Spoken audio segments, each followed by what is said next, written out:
What happens when a gate agent, drunk on her own small power, decides to play judge, jury, and executioner with a passenger's life? She sees a black woman in simple clothes and assumes the worst. She decides her passport is fake and, in a fit of rage, rips the document to shreds, destroying her trip. But she made one fatal mistake. The woman she just humiliated wasn't a tourist.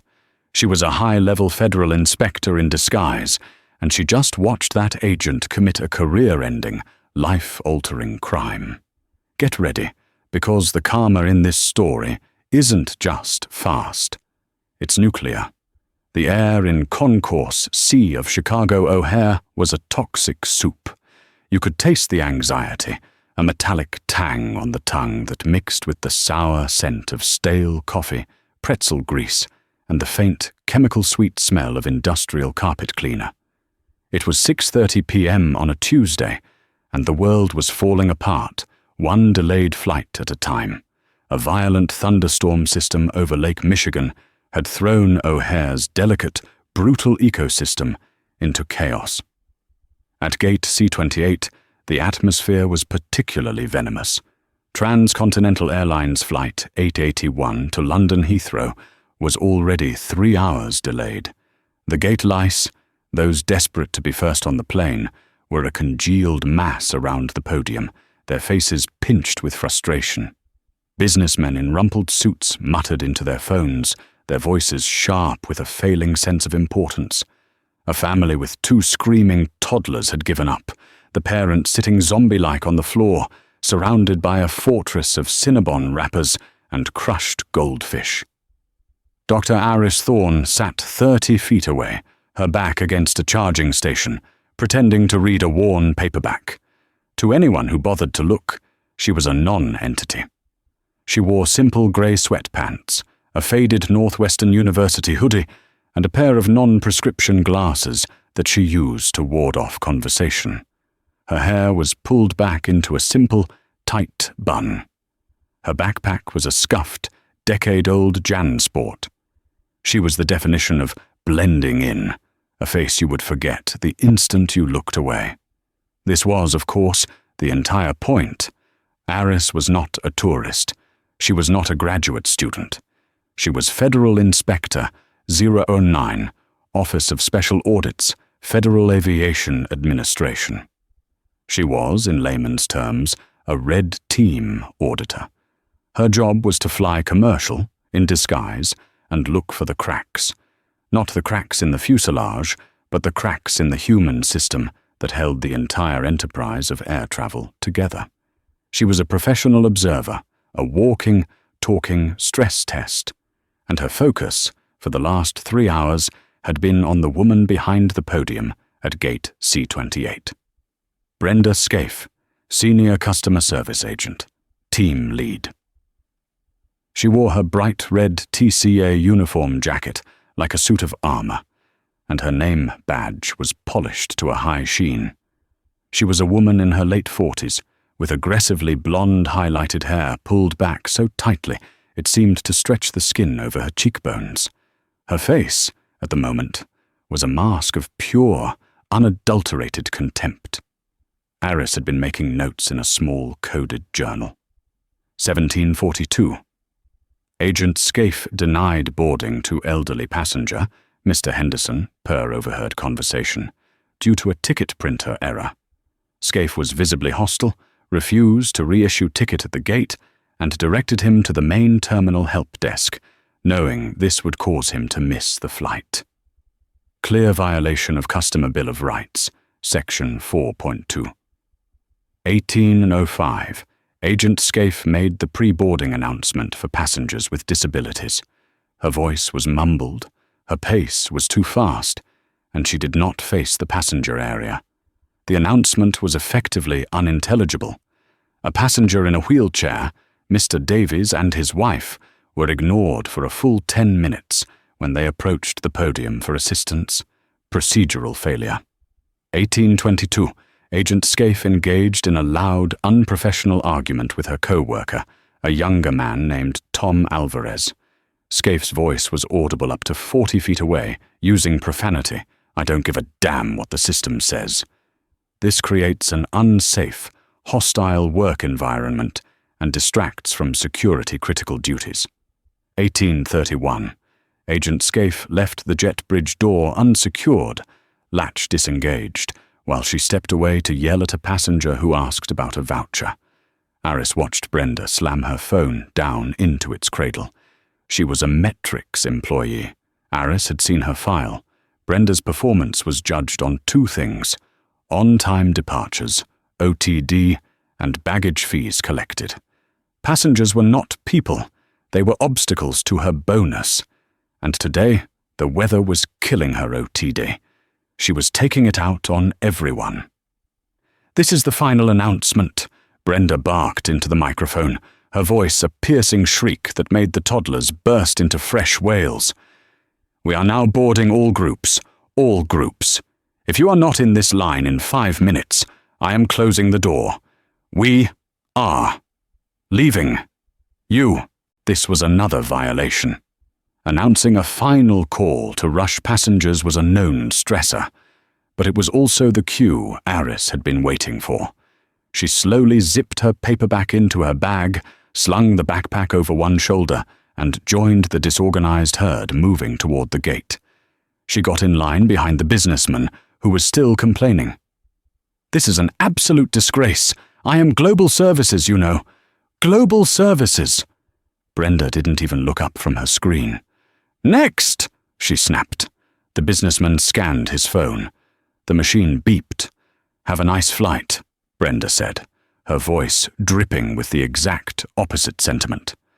Aris stepped up.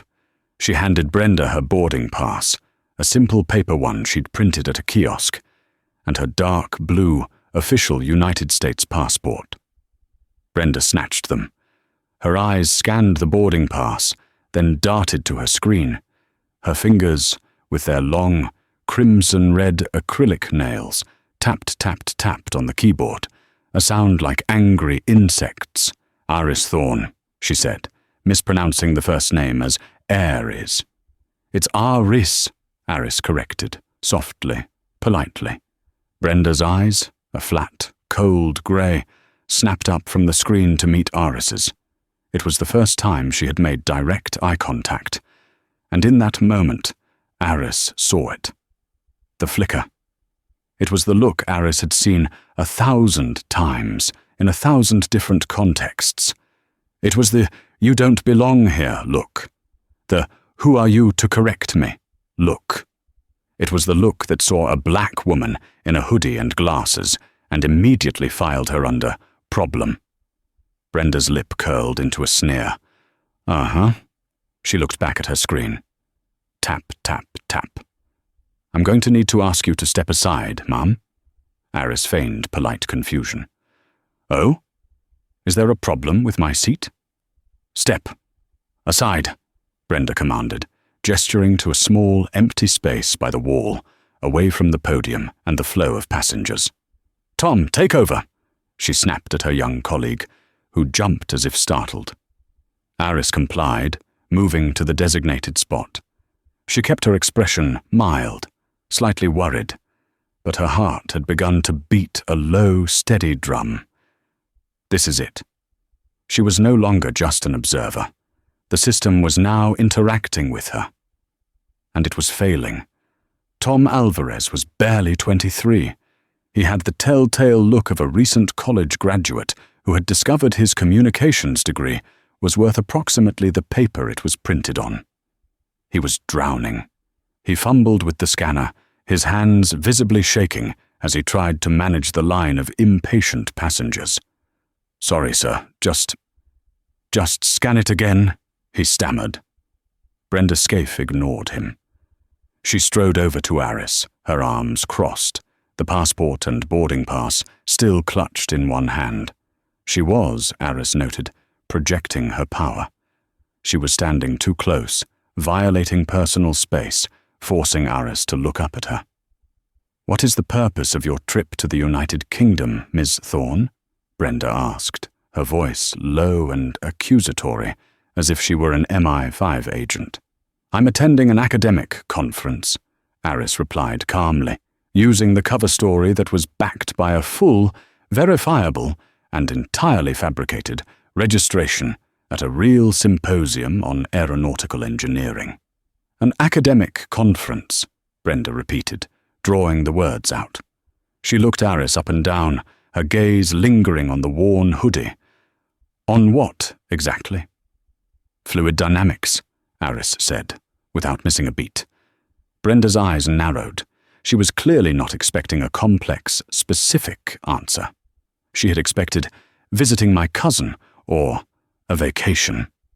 She was trying to catch Aris in a lie, but Aris's cover was a steel trap. Uh-huh. And where are you staying in London?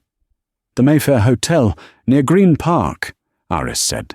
That's a very expensive hotel. Very expensive, Brenda said, her implication hanging thick and heavy in the air.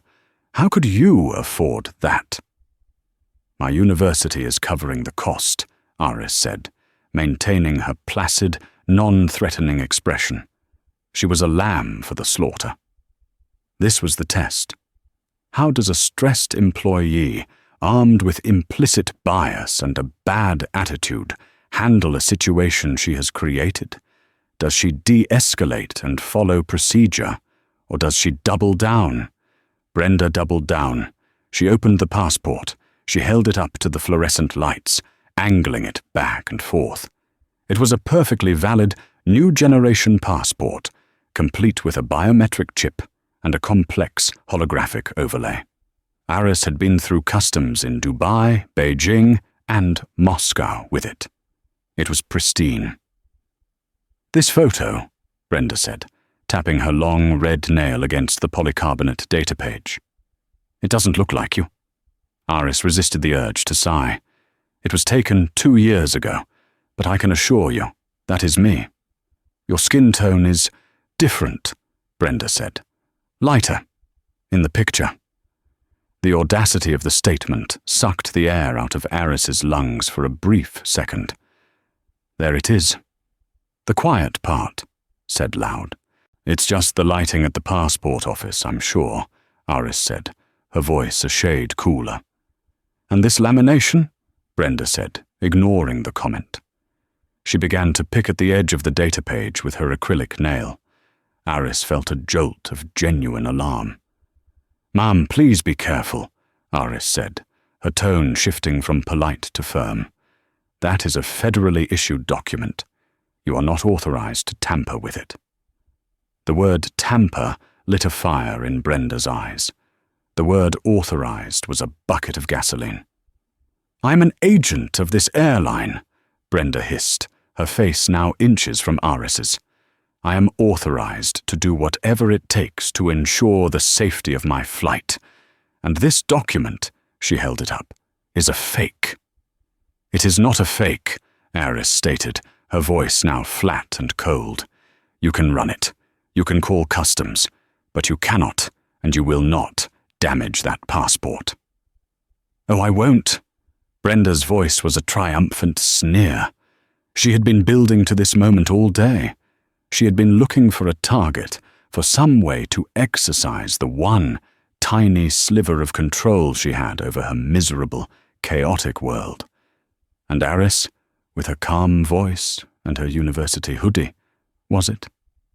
This, Brenda announced to the empty wall beside her, is what we do with forgeries.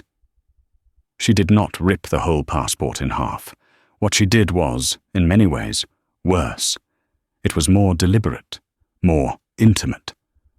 With a sharp, violent twist of her wrist, she bent the rigid polycarbonate data page. She used her long, claw-like nail as a lever, jamming it under the lamination layer where it met the binding. And with a sound like a heavy-duty zipper being torn, she peeled. She delaminated the entire data page, separating the plastic coating from the paper beneath. The holographic dove, the intricate security fibers, the micro-printing, all of it was destroyed, turned into a milky, bubbled wreck. Then, for good measure, she tore a corner off the page itself, severing the machine-readable zone's first few characters. The passport was not just damaged, it was murdered. Time for Aris Thorne did not slow down. It became crystalline. In the space of 3 seconds, her mind, trained for observation and analysis, processed a flood of data. Data point 1. The sound. A brittle, catastrophic sh-ork rip. It was a sound that cut through the ambient hubbub of the gate, the announcements, the crying toddlers, the rolling bags. Data point 2. The reaction of Tom Alvarez. The young agent, who had been struggling to scan a family's tickets, froze. His eyes widened, and he made a small, choking sound, like a gasp that died in his throat. His face went bone white. He knew, instinctively, that a line had been crossed from which there was no return. Data point 3. The passengers. Several people in the remaining line stopped and turned. A woman in a pink tracksuit had her phone out, though it was unclear if she was filming before the rip or had just raised it in response. The electronic hum of the gate was suddenly, profoundly silent. Data point 4. Brenda Scaife. Her face was a rictus of triumphant rage. Her chest was heaving. She held the mutilated passport aloft, like a hunter displaying a trophy. She was breathing hard through her nose. She had done it. She had won.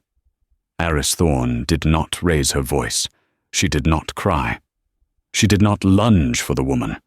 Her training, her entire professional life, had been about emotional containment in the face of catastrophe. You don't scream in the cockpit when an engine fails. You run the checklist. Aris ran her checklist. Her first move was to secure the evidence. She held out her hand, palm up. Her voice, when it came, was as calm and cold as the bottom of the ocean. "Give it to me." Brenda, still high on her power trip, scoffed. "I'm not giving you this fake—" "Give me what is left of my property," Aris interrupted, her voice not rising, but gaining an impossible density. It was the voice of pure, unadulterated command. Brenda's bravado faltered for the first time. She looked at the ruined document in her hand, then at the silent, staring faces of the other passengers. A flicker of something crossed her face. Not regret. Not yet. But perhaps the first, dawning comprehension of the scale of her action. She didn't hand it to Aris, she threw it. The passport and the small torn corner landed on the industrial grey carpet between them. Aris bent, slowly, and picked up the pieces. She inspected the damage. The biometric chip was exposed. The data page was unreadable. The machine-readable zone was destroyed. It was no longer a travel document. It was garbage. She carefully placed the pieces in the front pocket of her hoodie. Then she looked directly into Brenda Scaife's eyes. "Brenda Scaife," Aris said, reading the name from her polished badge. "You have, at approximately 1841 Central Time, knowingly and willfully destroyed a United States passport. That is a federal crime." Brenda's face, which had been pale, now flushed a deep, mottled crimson. "How dare you? You come in here with a fake ID. It was not a fake ID, Aris said. It was the property of the U.S. government, issued to me. You have destroyed it." "I am calling security," Brenda shrieked, finally turning to the phone on the podium. She was unholstering her last and most potent weapon, the hysterical passenger report. "Tom, call 911. This woman is threatening me. She's trying to breach security." Tom was frozen. He just stared, his mouth slightly open. "I am not threatening you," Aris said, her voice cutting through Brenda's performance. "I am stating a fact. You have committed a felony under Title 18, U.S. Code, Section 1543, and you have done so in front of at least a dozen witnesses." This was a mistake from Aris's disguised perspective. A normal passenger wouldn't know the U.S. Code, but Aris was so deep in her inspector role, so appalled by the blatant criminality, that the citation slipped out. Brenda, however, didn't catch the slip. She was too busy with her own panic. She fumbled with the phone. "We have a security breach. Gate C28. A passenger is refusing to comply and has become violent." Aris hadn't moved a muscle. She hadn't taken a step. She hadn't even gesticulated. She was a statue of forced calm. Within 60 seconds, O'Hare's response time was, at least, excellent. Two things happened simultaneously. Two airport police officers, Officer Kowalski and Officer Chen, came thudding up the concourse. And the jet bridge door opened, and Captain Miles Patterson, the pilot for Flight 881, emerged. Patterson was in his late 50s, with silver-grey hair and a crisp uniform that spoke of military discipline.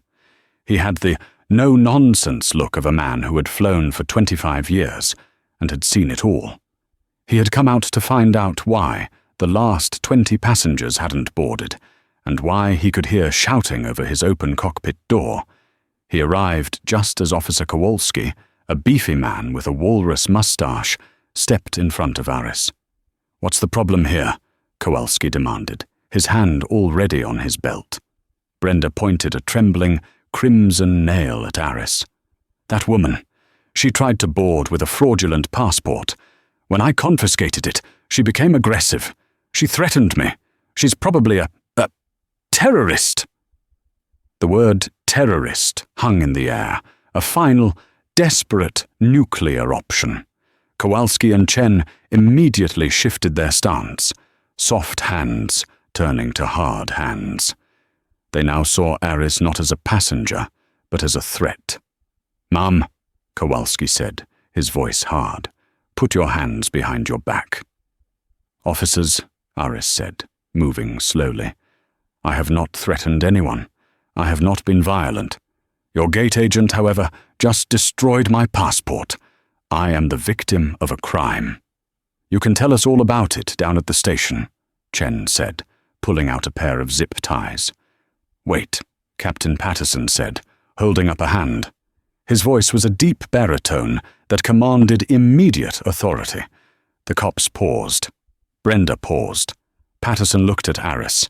He looked at her worn-out hoodie and her calm, intelligent eyes. He looked at Brenda, who was vibrating with a toxic mix of adrenaline and fear. Then he looked at the floor and saw nothing. "Where?" the captain asked. "Is the passport in question?" Aris, moving with deliberate slowness so as not to be perceived as a threat, reached into her hoodie pocket. Kowalski's hand went to his taser. "Easy, lady." Aris pulled out the ruined pieces. "This," she said, holding the delaminated page and the torn corner in her open palm. "This was my passport, until your agent, Ms. Scaife, destroyed it." Captain Patterson's eyes widened. He took the pieces from Aris. He was a pilot. He knew documents. He knew what a data page was supposed to look like, and this one was annihilated. He looked at the torn corner. "Brenda," he said, his voice dangerously quiet. "Did you do this?" Brenda, seeing her absolute authority at the gate being challenged by the only person who outranked her, tried to rally. "Captain, it was a fake.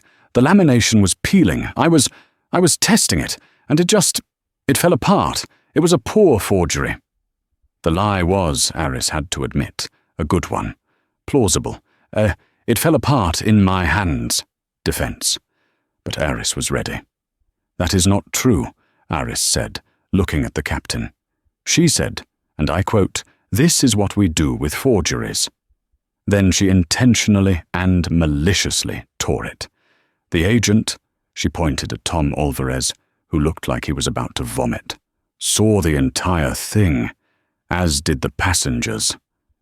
Patterson looked at Tom. "Son, is that what happened?" Tom Alvarez looked at his boss, Brenda, who was staring at him with eyes that promised murder. He looked at the two cops. He looked at the pilot. And he broke. I don't," he stammered. "It happened so fast. I just looked over, and it was ripped." Brenda smiled, a tiny toxic smirk. Her witness had folded. "Right," Kowalski said, sensing the tide had turned back. "Ma'am, you're coming with us." "Captain," Aris said, appealing to the only sane person in the group, "I am a U.S. citizen being detained for... what exactly?" Patterson looked at the ruined passport in his hand. He sighed, the weight of the world on his shoulders. He was a pragmatist. "Ma'am," he said, and his voice was genuinely regretful. "I don't know who did what here. That's for them to sort out. But what I do know is this. I cannot, by federal and international law, allow you to board my aircraft bound for the United Kingdom with a travel document in this condition. It is invalid. You would be denied entry, and the airline would be fined tens of thousands of dollars. You are not flying to London tonight." He handed the ruined pieces back to Aris. "Brenda," he said, turning to the gate agent, "close the door. We're done here." "Officer," he nodded to Kowalski. "This is a gate management issue now. She is no longer my passenger. She's yours." And with that, Captain Miles Patterson turned, walked back onto the jet bridge, and closed the door. The final thud of the heavy door sealing was the sound of Aris's last hope of a simple resolution. "Well," Brenda said, her voice positively dripping with venomous pleasure, "you heard the man. She's all yours." "Ma'am," Kowalski said, stepping forward, "please come with us. We'll get your statement at the substation." Aris looked at Brenda Scaife. The woman was beaming, a smile of pure, spiteful victory. She had won. She had identified a problem, confronted it, and eliminated it. She had protected her flight. Aris Thorne, the civilian, the academic, was gone. Inspector 009, the federal auditor, was now fully in control. "Very well, officer," Aris said, her voice clear and calm. "I will come with you. I would like to make a phone call." "You'll get one," Officer Chen said, gesturing for her to walk. "Let's go. And you," he said to Brenda, "you'll need to come down later to file a full report on this." "Oh, I will," Brenda said, already turning back to her computer to finalize the flight manifest. "Believe me, I will." As Oris was escorted away from the gate, walking past the staring passengers, she was not shamed. She was not angry. She was calculating. The Red Team integrity test had produced a result she had never, in her wildest dreams, anticipated. The system had not just failed. It had committed a crime against the very government it was supposed to be serving. Brenda Scaife, in her fit of pique, had no idea what she had just done. She hadn't just ripped a passport. She had pulled the pin on a grenade. The O'Hare substation was not a station so much as a series of connected, windowless rooms in the bowels of Terminal 2.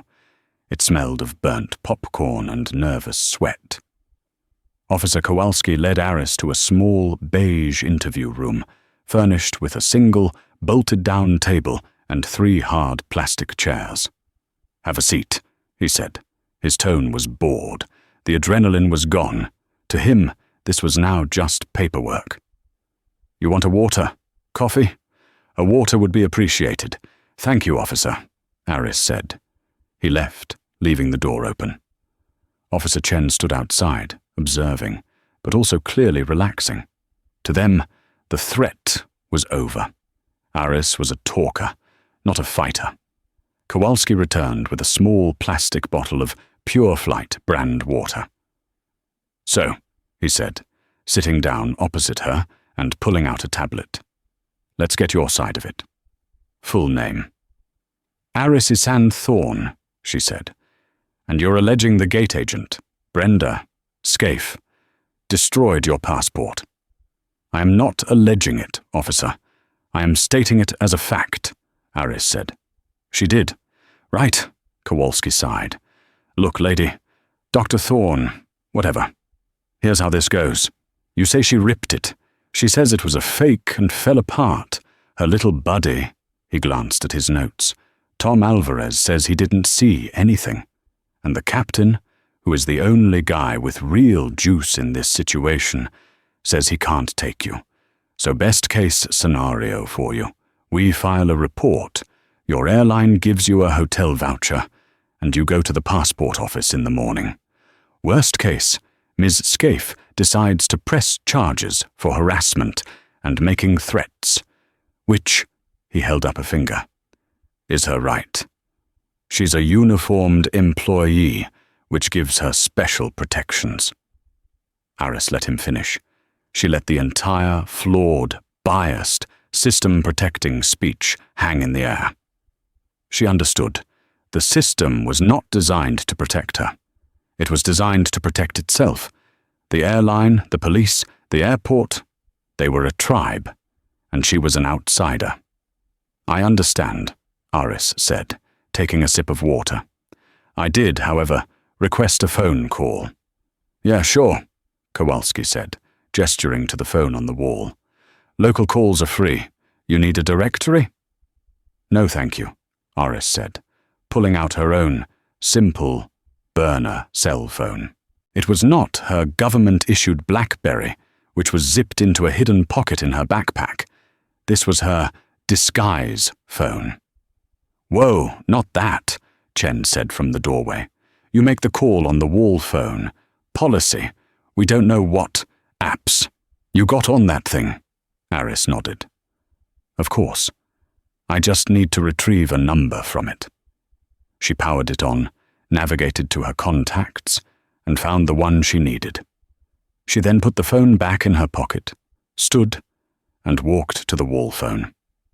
The officers watched, unconcerned.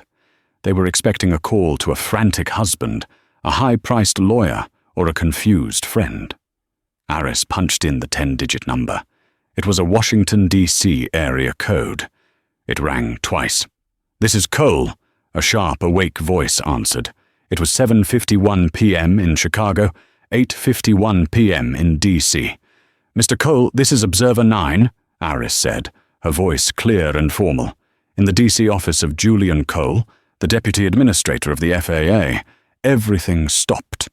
Cole, who had been halfway out the door to a charity dinner, froze. Observer 9 was Aris Thorne, and she never called him mid-audit. Ever. "Observer 9, identify and authenticate," he said, his voice dropping an octave. "Authentication 3 Delta Bravo," Aris replied. "My status is compromised. We have a code Samson at O'Hare." Julian Cole's blood turned to ice. Code Samson. It was a designation they had come up with during a Red Team training exercise. It was a joke based on the biblical story.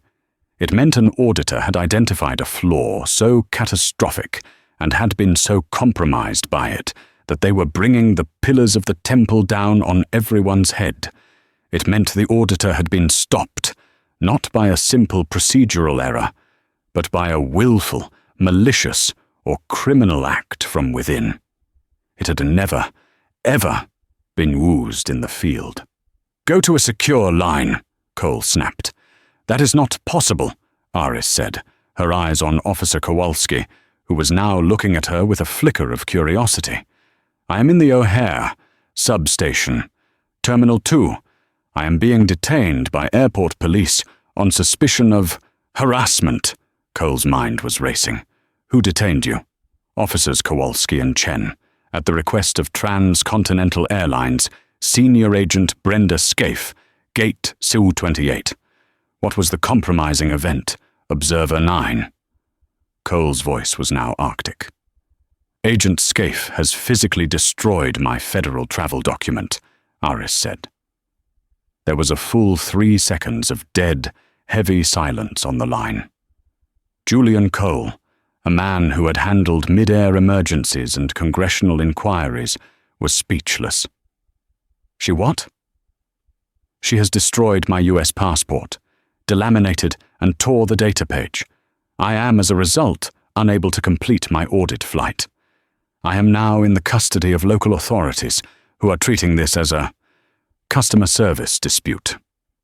Kowalski, hearing the words federal travel document and custody, suddenly sat up straight. He was starting to realize this was not a call to Mom. "Aris," Julian said, dropping the call sign. "Who is in the room with you?" "Officer Kowalski. Officer Chen is at the door." "Put Officer Kowalski on the line." Aris held the receiver out to Kowalski. "He would like to speak to you." Kowalski looked at the phone as if it were a snake. Who is he?" "He is Deputy Administrator Julian Cole, Federal Aviation Administration, Washington, D.C., Aris said flatly. Kowalski's face, a ruddy, complacent pink, went the color of drywall. He stumbled to his feet and took the phone.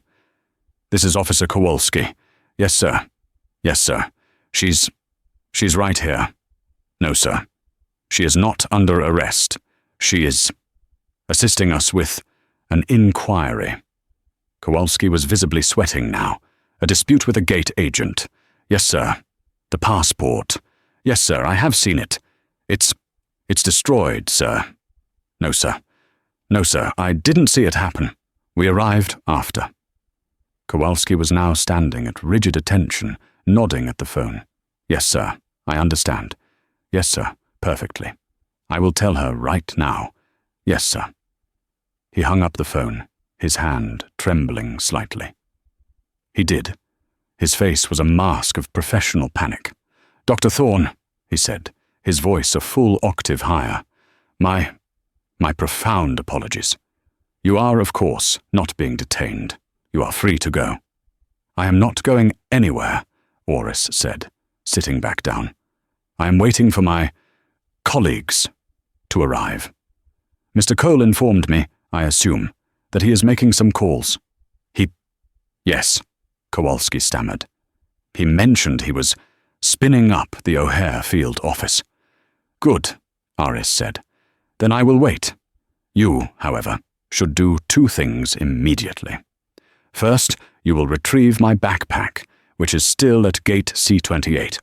Second, you will secure the CCTV footage from the gate, the podium camera, and the main concourse, before it is accidentally erased." The airline controls those," Kowalski said. "And you are the airport police," Aris countered.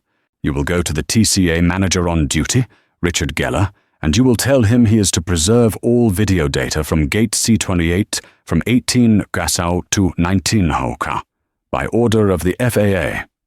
Do you understand?" "Yes, ma'am," Kowalski said. A ma'am this time. "Go," Aris commanded.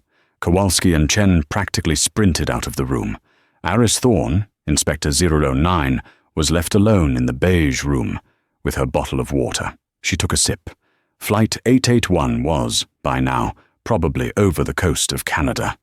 Captain Patterson was sipping his cockpit coffee. Brenda Scaife was probably closing out her shift, feeling smug and victorious. The pillars were, indeed, about to come down. Julian Cole hung up the phone and stood, motionless, in his office for 5 seconds. He did not shout. He did not panic. He simply processed. One of his best field agents, a woman with a PhD from MIT and a spine of pure titanium, was in a police holding room because a 20-an-hour gate agent had a power trip. He picked up his other phone, the red one, the secure line. He made 3 calls in 90 seconds. Call 1, Helen Pierce, Airport Director, O'Hare International. "Helen, Julian Cole, I have a problem, which means you have a problem. I have an FAA Red Team auditor, call sign Observer 9, who has been unlawfully detained at your Terminal 2 substation. She was compromised by a transcontinental employee at Gate C28. She is unharmed, but her federal documents have been destroyed. I mean destroyed. As in, by an airline employee, on camera. Helen Pierce, a woman who managed a city of 50,000 employees and 200,000 passengers daily, felt her stomach drop. A red team auditor? On her watch? "Julian," she said, her voice all business. "Where is she? What does she need?" "She's in your substation," Julian said, "and she needs you. I want you, and I want the head of your TSA detail, and I want the Chicago Port Authority Police Commissioner at that substation 10 minutes ago. I am sending my own field team, but you are on the ground. This is a code Samson, Helen. I want a full-spectrum lockdown on all evidence related to Transcontinental, Gate C-28 for the last 6 hours. CCTV, audio, employee logs, everything." "Understood," Helen said, already grabbing her coat. "I'm on my way. Call 2. Michael Vance, Vice President of North American Operations, Transcontinental Airlines." Vance was at a steakhouse, celebrating his daughter's birthday. His phone vibrated with the "do not ignore" signal. He excused himself. "Michael Vance?" "Michael, this is Julian Cole. I'm calling to inform you that your airline is, as of this moment, under full administrative review by the FAA. I am grounding all transcontinental operations at O'Hare pending a full systems—" "Wait, no," Cole paused. That was too much. It would punish the passengers. He recalibrated.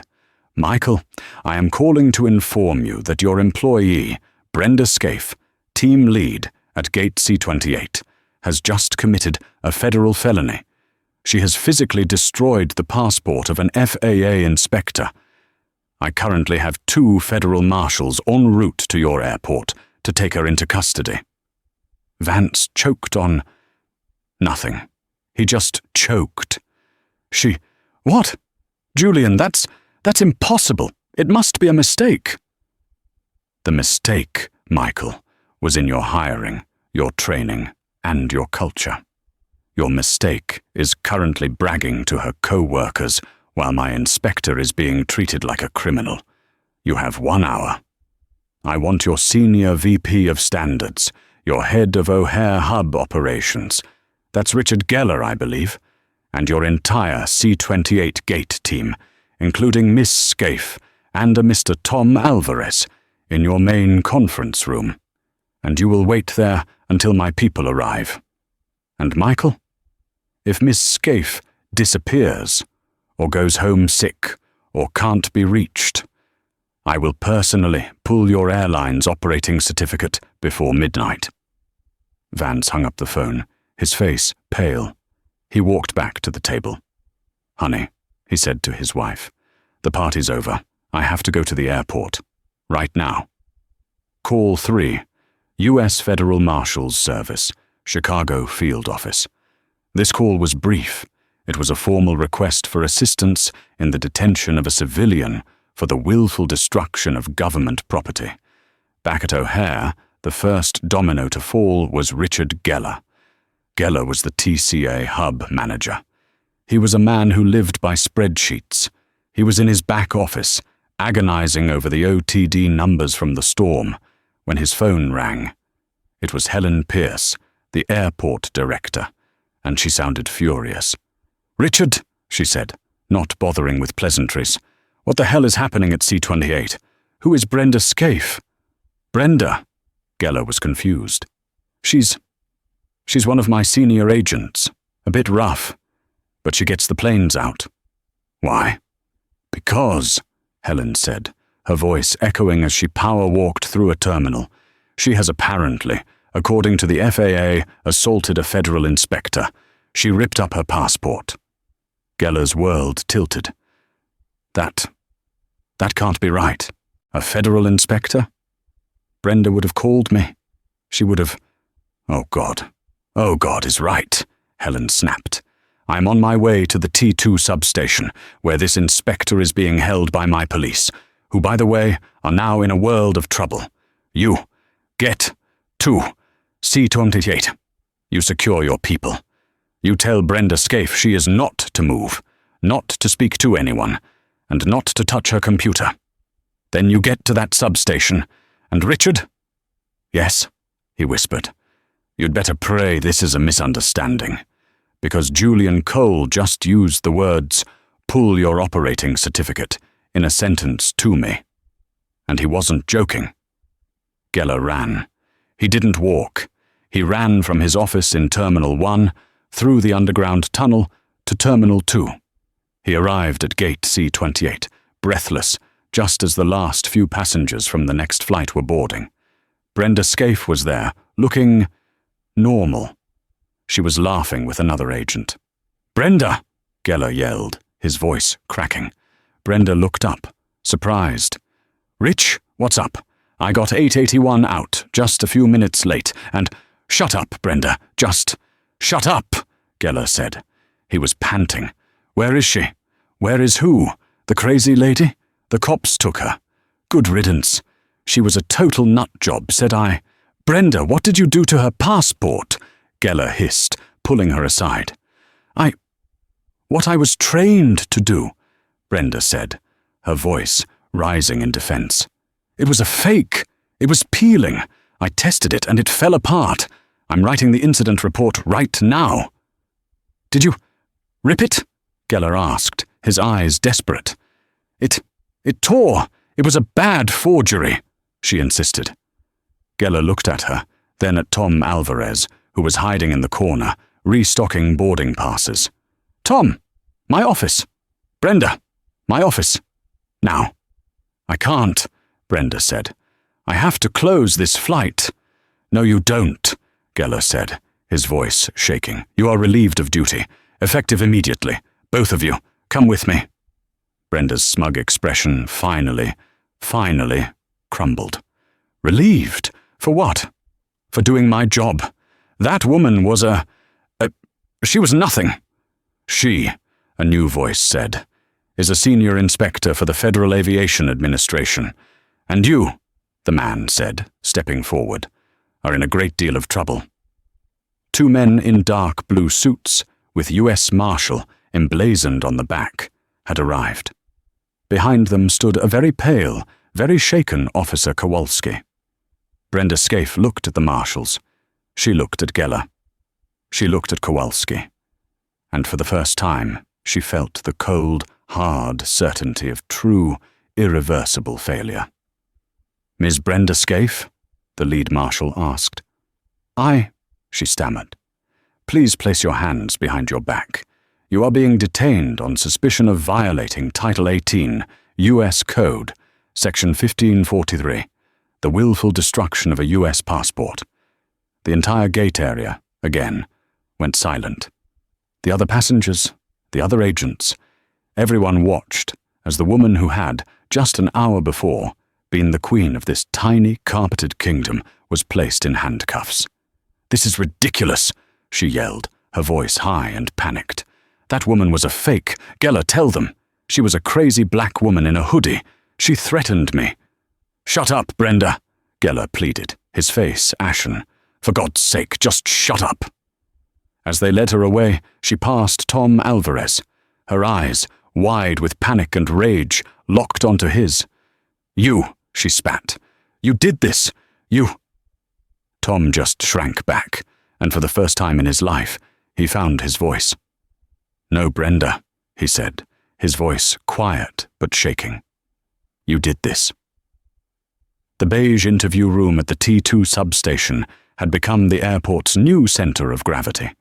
It was, as Julian Cole had intended, the ground zero of the Code Samson. Iris sat at the table, calmly sipping her water as the room's population grew. First to arrive was Helen Pierce, the airport director, flanked by the O'Hare TSA Federal Security Director. Helen was a tall, imposing woman who looked like she could land a 747 herself. She entered the room, took one look at Iris's calm demeanor, and let out a long breath. "Dr. Thorne?" Helen asked. "I'm Helen Pierce. I run this airport, and I am so profoundly sorry. I have no words." "Ms. Pierce," Iris said, standing to shake her hand. "Thank you for coming. I'm afraid this is a teachable moment for all of us." "Ma'am," the TSA director said, stepping forward. My people at the checkpoint. Did they?" "No, Director," Aris reassured him. Your team was fine. A little lax on the laptop out-of-bag rule, but no, this was not a TSA failure. This was post-security. The door opened again. This time it was a frantic, sweating Richard Geller. He saw Aris, he saw Helen Pierce, he saw the TSA director, and he looked like he was about to have a heart attack. Ms. Thorne? I'm Richard Geller. I'm the hub manager for Transcontinental. Brenda, my God. I had no idea. Geller launched into a stream of consciousness apology. It was a masterpiece of corporate speak, a symphony of unacceptable behavior, and not our standards, and comprehensive review. Aris held up a hand. The room fell silent. Mr. Geller, Aris said, her voice quiet, but carrying the force of a hydraulic press.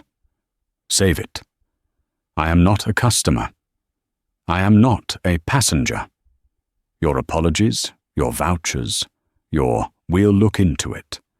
That is all part of the system I am here to audit. She reached into her scuffed JanSport backpack, which Officer Kowalski had dutifully retrieved. She pulled out a slim, leather portfolio. She opened it. My name, she said, her voice resonating in the small room, is Dr. Aris Thorne. I am Federal Inspector Z009, Federal Aviation Administration, Office of Special Audits, National Red Team. She slid her real credentials across the table, the gold badge, the holographic FAA seal, the severe official photo of her in a dark blue suit, a stark contrast to the Northeastern hoodie she was wearing. Richard Geller's blood didn't just drain from his face, it evaporated. He physically stumbled back, grabbing a chair for support. Helen Pierce closed her eyes. It was, as she had feared, the worst-case scenario. My audit, Aris continued, her gaze sweeping the room, did not begin when Miss Scaife tore up my passport. My audit began 72 hours ago, when I flew into O'Hare from Denver. I have been observing your operations, Mr. Geller. I have been observing your airline's culture of metrics over safety. I have documented 47 separate minor infractions in the last 3 hours at Gate C28 alone, from unsecured jet bridges to failure to provide disability assistance. Geller was speechless. He was beyond words. The passport, Aris said, tapping the ruined pieces which she had laid on the table, was not the failure. It was the symptom. It was the catastrophic, criminal expression of a culture you, Mr. Geller, and you, Transcontinental Airlines, have fostered. A culture where an employee feels so empowered, so unchecked, so full of contempt for the traveling public, that she feels she has the authority to destroy a federal document. In public, in front of witnesses. She turned her gaze to Geller. So, tell me, Mr. Geller, is that part of the comprehensive review you were planning? Geller opened his mouth. A small squeak came out. He shook his head. This, Aris said, standing up, is what happens now. The U.S. Marshals have detained Ms. Scaife. She will be charged. My colleague, Mr. Cole, has already been in touch with your CEO, Michael Vance. Geller flinched. The call had come from Vance's boss. The FAA, Aris continued, is hereby issuing a formal letter of investigation to Transcontinental Airlines. We are grounding your entire O'Hare-based senior gate agent staff, pending an immediate, full recertification on federal document handling and de-escalation training, which my office will be supervising. Yes, ma'am, Geller stammered. And now, Aris said, her voice softening just a fraction, I would like to speak to the other agent, the young man, Mr. Alvarez. I had him wait outside, Geller said. Bring him in, Aris said. Tom Alvarez was ushered in. He was pale, trembling, and looked like he was walking to his own execution.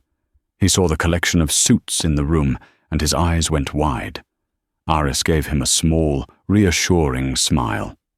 "Mr. Alvarez, please sit down." Tom sat, perched on the edge of the chair. "My name is Dr. Oris Thorne. I'm with the FAA," she said gently. "I want you to know you are not in any trouble. I just have one question for you, and I want you to be perfectly honest." "Okay," Tom whispered. "You saw what Mrs. Scaife did. You saw her intentionally destroy my passport. Is that correct?" Tom looked at his boss, Richard Geller. Geller looked at the floor. Tom looked at Aris. He saw her eyes. Calm, steady, not angry, just waiting. He took a deep breath. The dam of his fear finally broke, replaced by a small, surging tide of courage. "Yes," he said, his voice clearing. "Yes, meant to do it. I saw everything. She called her a fake. She said, 'This is what we do with forgeries.' She tore it. She did it on purpose. She's a bully. She bullies everyone. The passengers, me, I was afraid to say anything. I'm so sorry." Aris nodded, slowly. "Thank you, Mr. Alvarez. That was all I needed to hear. You are not a coward. You were a victim of a hostile work environment. And your testimony is very valuable. So," Tom asked, Am I fired?" Richard Geller started to speak. "Well, under the circumstances—" "No," Aris cut him off. "He is not fired." She looked at Helen Pierce. "In fact, I believe the O'Hare Airport Authority has a whistleblowers commendation program, does it not? For employees who report safety and security breaches?" Helen, catching on immediately, smiled. "Why, yes, Dr. Thorne. We do. A Safety and Ethics Award. It often comes with a significant bonus, and I'm sure immediate consideration for a position on the airport's own customer service team, if he's interested. With a pay raise." Tom Alvarez looked stunned. "Mr. Geller," Aris said, turning back to the manager, "your day is just beginning. You, me, Miss Pierce. We are all going to your conference room, and we are going to wait for my team to arrive from the field office. And we are going to start the very long process of figuring out how rotten your operation really is." Aris left the room, the collection of stunned executives trailing in her wake. The unveiling was complete. The Red Team audit had ended. The real inspection was about to begin. The aftermath of the O'Hare incident was a brutal and systematic reckoning. The karma for Brenda Scaife was not gentle. She was charged for the passport violation, but Aris's full audit had uncovered something far worse: a corrupt cargo bribery scam that actively endangered flights.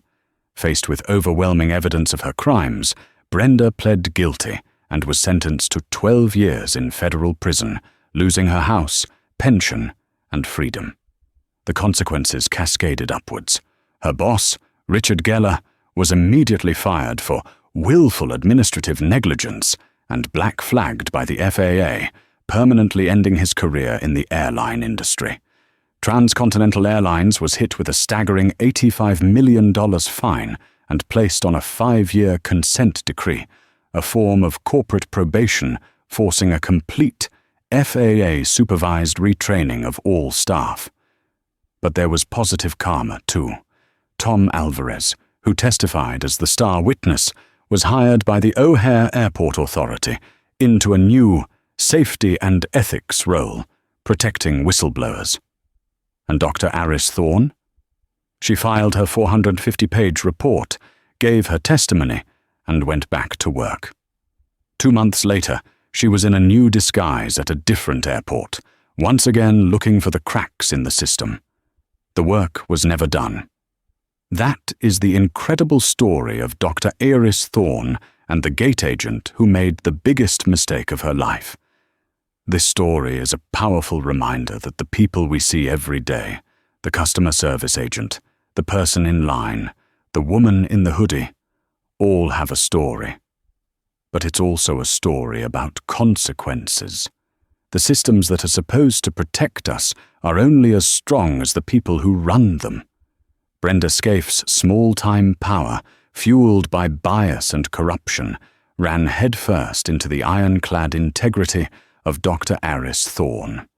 The result wasn't just karma, it was a systemic reckoning. It's a true lesson in what happens when you abuse your power. You don't just lose your job, you can lose everything. What do you think? Was this a case of power gone mad, or a system that was destined to fail? Let me know your thoughts in the comments below. And if you love stories of hard karma and justice served, do me a favor. Hit that like button, share this video with someone who needs to see it, and most importantly, subscribe to the channel for more true life stories just like this one. You won't want to miss what's next.